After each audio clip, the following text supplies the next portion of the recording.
ஒரு அழகான காட்டில் ஒரு குட்டி கேட்டர்பில்லர் வாழ்ந்துட்டு வருது. அந்த கேட்டர்பில்லர் பேர் பார்த்தீங்கன்னா ஸ்மைலி. வேணா அதுக்கு பேர் தான் ஸ்மைலி. வேணா அது சிரிக்கவே சிரிக்காது. ஏன்னா அதுக்கு தான் பட்டர்ஃப்ளை மாதிரி இல்லை அப்படிங்கிற ஒரு விஷயம் அது மனசில் ரொம்ப கஷ்டமாக இருக்குது.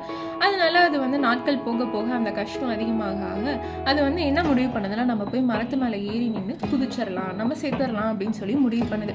அப்படி அதுவும் மரத்து மேலே ஏறி போய் அந்த மரக்கிளையின் நுனியில் நிற்கிறப்ப ஒரு குரங்கு அதை கூப்பிட்டு என்ன பண்ண போற அப்படின்னு சொல்லி கேட்குது. அதுக்கு இந்த கேட்டர்பில்லர் சொல்லுது, இந்த மாதிரி நான் பட்டர்ஃப்ளை மாதிரி இல்லை, நான் இப்படி இருக்கேன், அது எனக்கு சுத்தமாக பிடிக்கல அப்படின்னு சொல்லி அது ரொம்ப கஷ்டமாக சொல்லுது. இதை அந்த குரங்கு கேட்டுட்டு அந்த குரங்கு ஸ்மைலியை பார்த்து சொல்லுது, இவ்வளோ நாள் வெயிட் பண்ணிட்டேன், இன்னும் கொஞ்ச நாள் வெயிட் பண்ணு, கண்டிப்பாக உனக்கு நினச்சது கிடைக்கும் அப்படின்னு சொல்லி சொல்லுது. இதை கேட்டுட்டு ஸ்மைலி ஆச்சரியமாக கேட்குது, எனக்கு கண்டிப்பாக நடக்குமா அப்படின்னு சொல்லி கேட்குது.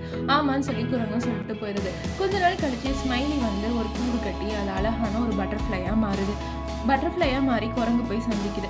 அந்த குரங்கு சொல்லுது, நான் சொன்னல கண்டிப்பாக மிராக்கிள் நடக்கும் அப்படின்னு சொல்லிட்டு ரெண்டும் சந்தோஷமாக இருக்குது. அதுக்கப்புறம் ஸ்மைலி பார்த்தீங்கன்னா எப்பயும் சிரிச்சுட்டே தான் இருக்குது. நாமளும் இப்படி தான் நம்ம ஒரு கோலை நோக்கி போயிட்டு இருக்கும் போது அது நமக்கு கிடைக்குமா இல்லை கிடைக்காம போயிடுமோ அப்படின்னு சொல்லிட்டு ஒரு கொஷின் மார்க்கோடையே நம்ம ரீச் பண்ண வேண்டிய கோல்ல இருந்து பாதியிலேயே நிறுத்திட்டு வந்துடுறோம். நம்ம அப்படி பண்ணாமல் கண்டிப்பாக அந்த கோல் கிடைக்குதோ கிடைக்கலையோ அது நமக்கு செகண்ட் சாய்ஸ் தான். ஏன்னா நமக்கு அந்த கோலை ரீச் பண்ணணும் இல்லையா, அதை விட நமக்கு கண்டிப்பாக ஒரு பெட்டரான ஒரு விஷயம் கிடைக்கும். ஸோ கண்டிப்பாக உங்கள் கோலை நோக்கி போயிட்டு இருக்கும்போது அது பின்வாங்காதீங்க.